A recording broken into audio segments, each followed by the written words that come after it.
La ciencia convencional a menudo intenta simplificar aquello que no puede explicar bajo sus propios términos, pero lo que encontramos en Ollantaytambo es, sencillamente, un desafío directo a la lógica de la historia conocida. Hoy vamos a realizar un viaje profundo hacia un rincón estratégico de los Andes, ubicado a 80 kilómetros al noreste de la mística ciudad de Cusco y a solo 40 kilómetros de las famosas ruinas de Machu Picchu. Nos dirigimos a un emplazamiento que, aunque es menos mencionado en los libros de texto globales que otros destinos, guarda secretos tecnológicos que dejarían sin palabras a cualquier ingeniero de nuestra era moderna. Situado a una imponente altitud de 2.792 metros, este conjunto arquitectónico posee una antigüedad estimada que supera los 3.500 años, un tiempo que nos habla de una sabiduría que trasciende los siglos. Aunque la arqueología tradicional atribuye su construcción a la etapa inca imperial, apenas unos 200 años antes de la llegada de las flotas extranjeras, su estructura interna y externa sugiere una maestría técnica que parece provenir de un pasado mucho más remoto, una era donde la materia y la energía se manejaban de forma distinta. El primer gran interrogante que asalta al visitante surge con su orientación precisa.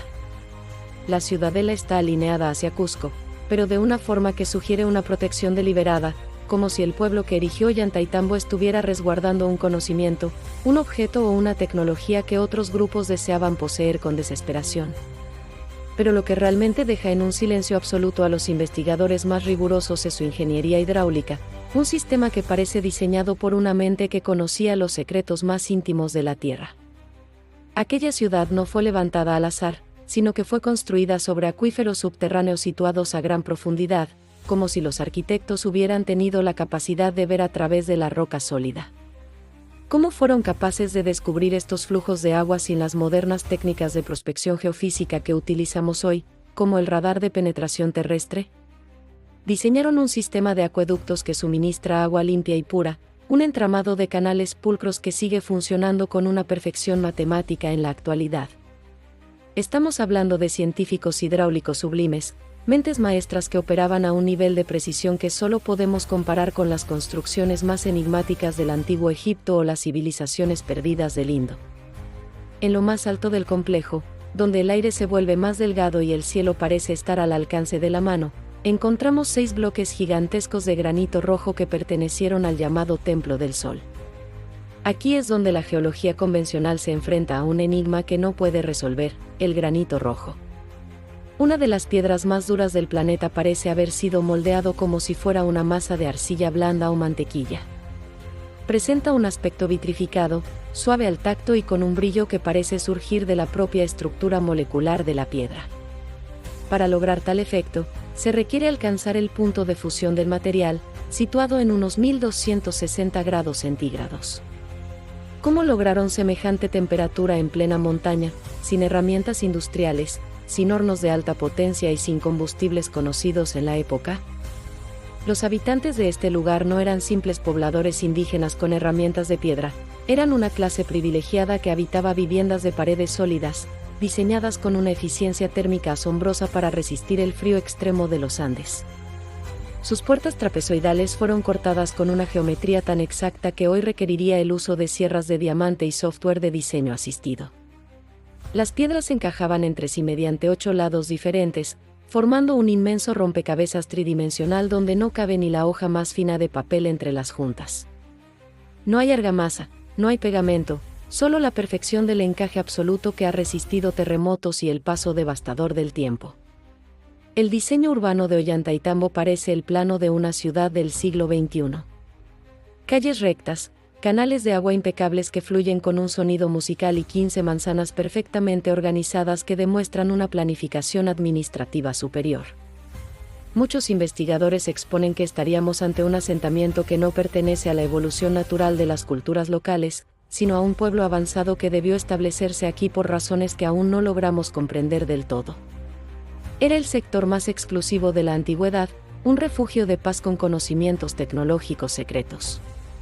Sin embargo, en algún momento de la historia, el proyecto fue abandonado de forma abrupta, como si un mensaje urgente hubiera obligado a todos a partir de inmediato, dejando las herramientas en el suelo y las piedras a medio camino en sus rampas de transporte.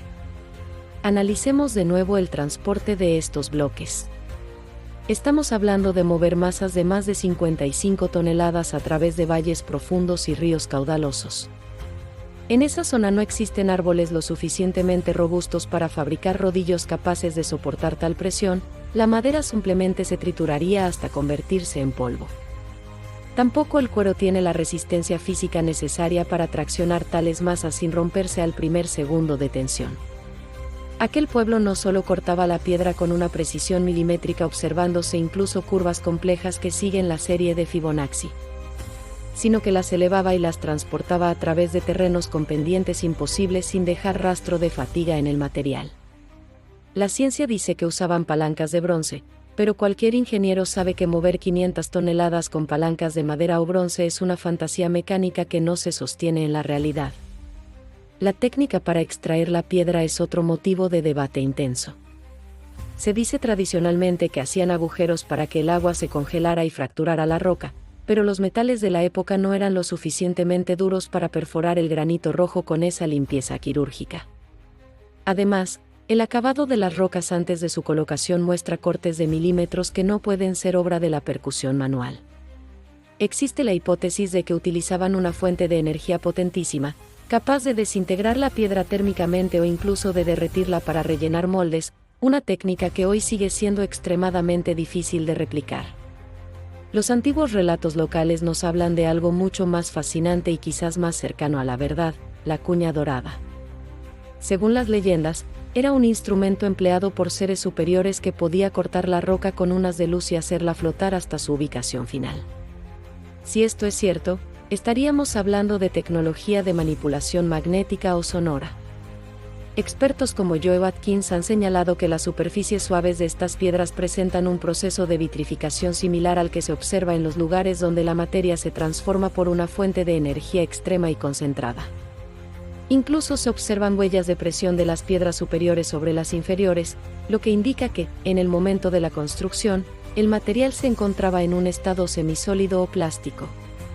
Ollantaytambo plantea preguntas que incomodan profundamente a la Academia Oficial. ¿Cómo se explica el aspecto derretido de las rocas que forman sus muros más sagrados? ¿Qué instrumentos permitieron pulir el granito hasta convertirlo en un espejo que refleja la luz del sol con tal intensidad? ¿Cómo lograron magnetizar bloques de tal tamaño para facilitar su ensamblaje y estabilidad? Quizás la respuesta más coherente es que esta ciudadela fue construida sobre las ruinas de una civilización mucho más antigua. Una que dominaba el magnetismo y la ingeniería a un nivel que trasciende nuestra comprensión actual de la historia humana. Un objeto fuera de su tiempo, un legado de piedra que nos recuerda que nuestra historia tiene vacíos inmensos que aún debemos llenar.